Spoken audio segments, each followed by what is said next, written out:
This is the fifth video of my spoken English series, Become Unstoppable by Speaking English. These videos I have designed in a way that you learn to speak English in a non-English speaking environment. Hello, it's Wali Damaan Khan. In this channel, I empower people so they can achieve their dreams and goals. Now, in my last video, I covered what are parts of speech, noun, pronoun, and verb. And in this video, I will cover what are adjectives, adverbs, and preposition. So let's get started. What is an adjective? Adjective equals words that tells you more about things. They give you more information how that thing is, to give you a clear picture. For example, let's take two words, clean, glass.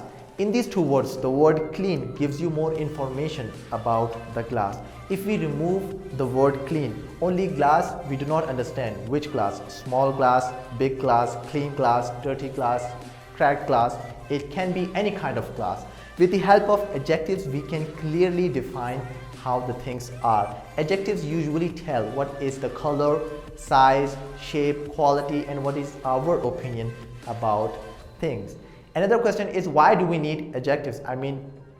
Why do we need adjectives? Let's say you bought a new car and you want to tell it about it to your friend on a phone call, and the catch is that you're not allowed to use any adjective. And how would you tell about your car to your friend? Let me do a role play. It can be something like this. Hello, hey man, how are you? Today I bought this new car. You cannot tell any further about that car, because if you want to give a clear picture to your friend of the car, you need to use a lot of adjectives. You need to tell about its color, you need to tell about its size, how it's comfortable, it's gray, well, leather seats, comfortable seats, loud and bassful audio system. When we buy something and we tell to our friends about that thing, we use a lot of adjectives. Adjectives are the words that gives you more information about anything. And comment below, what is the thing that you bought last week and what are some of its qualities? Now, what is an adverb? An adverb equals add to verb. Words that gives you more information about how the action actually happened. Let's say you were driving a car, and a person drove by, boom, like this, and you said that he drives fast. Now the word drives is an action, right? And the word fast tells more about the action, that he drives really fast. Without adverbs, we don't have the clear picture of the action. Another example is the girl speaks nicely and politely. The action is speaks. The word nicely and politely tells you more about the action, that she speaks nicely and she speaks politely. Another example can be he goes to gym regularly. The action go is an action, is a verb, and the verb regularly tells you how she goes. She goes regularly means on a daily basis. Adverbs gives us a clear picture of an exam. Let me give you another example. Let's say you are in an institute, and in your institute a girl slapped another girl, but unfortunately you were not there. Now you want to know, how did she slap? Did she slap lightly? Did she slap hard? Or did she slap violently? And you ask your friend, hey, how did the girl slap? And your friend tells you she slapped quickly and she slapped so hard, and she usually slaps when she is angry, which tells you that she is a bad girl.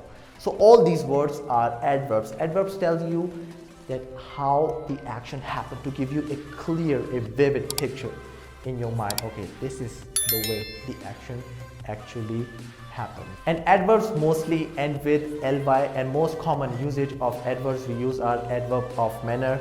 You can check that out, and adverb of frequency.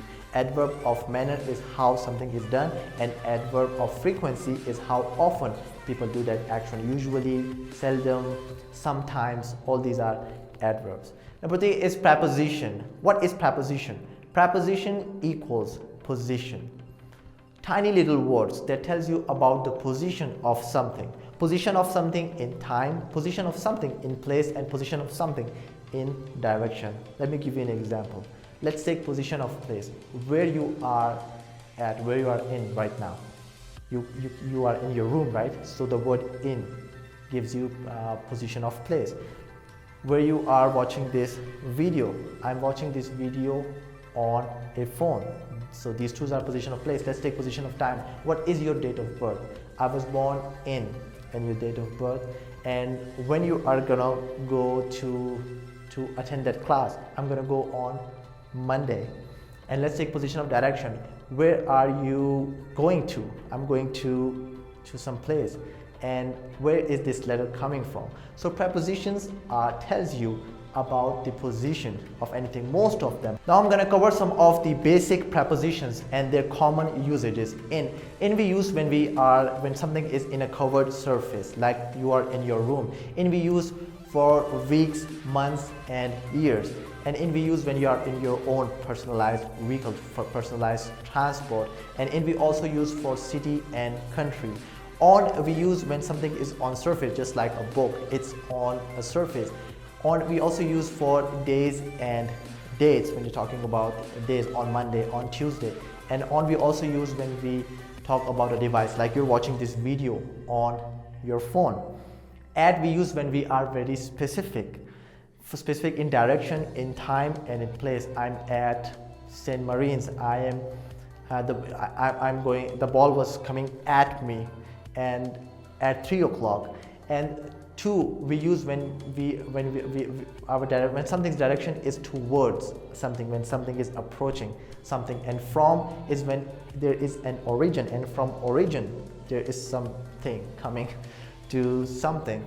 What I want you to do is to take notes and go on Google and take quizzes, as many as possible, of adjectives, adverbs and preposition. This will help you to understand these concepts to some extent, and with the help of that you can speak with confidence. And if you want to overcome the challenges when you speak English, then click on this video in which I have described what are some of the common enemies that stop you from speaking English.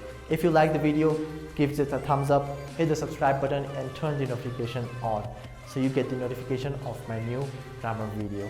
Thank you.